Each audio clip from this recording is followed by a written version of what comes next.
kuliweka vichwani mwenu wakati mnakwenda nyumbani kwenu. Nani kawazuia CCM wasilete maendeleo wakati wao ndio wako madarakani? Swali hili ni muhimu sana kabla ya kwenda kupiga kura.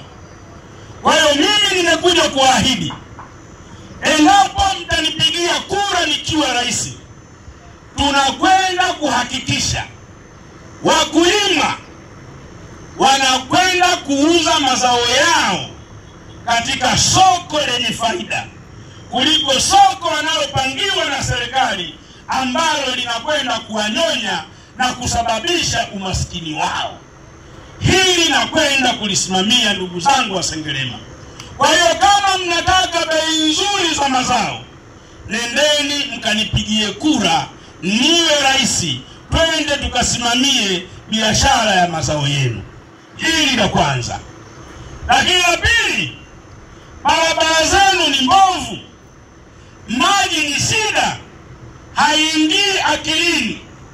Taifa lenye rasilimali za kutosha, tuna dhahabu, tuna tanzanite, tuna almasi, bado taifa la Tanzania linaishi watu maskini wa kutupwa, linaishi watu ambao wanakosa huduma za afya, linaishi watu ambao wanakosa maji safi na salama. Kwangu mimi nasema hii ni aibu kubwa. Naomba mnipigie kura niwe rais, niende nikasimamie swala la maji safi na salama katika mji wenu wa Sengerema. Nichagueni niwe rais, twende tukasimamie miundombinu ya barabara zenu. Nichagueni niwe rais, niende nikasimamie masuala ya afya katika wilaya yenu ya Sengerema. Ndugu zangu, CCM hawana uwezo tena, wametoka.